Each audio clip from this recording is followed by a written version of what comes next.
Kamakailan lang nagulantang ang mga netizens sa paglabas ng mga solo pictures ni Paulo Avellino na kuha umano sa kanyang bakasyon sa Amerika. Agaw pansin ang mga litrato dahil sa ganda ng kuha at marami ang naniniwala na walang iba kundi si Kim Chiu ang nasa likod ng camera.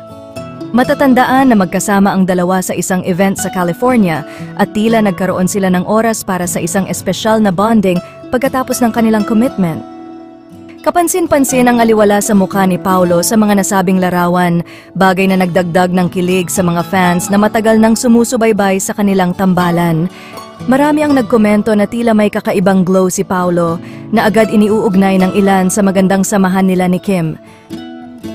Bukod pa rito, may mga ulat din na matapos ang kanilang event sa California ay sabay nilang binisita ang anak ni Paulo na si Aki, na kasalukuyang nakatira sa New York. Habang patuloy na umaasa ang mga tagahanga na may mas malalim na namamagitan sa dalawa, nananatiling tikom ang kanilang bibig tungkol sa issue.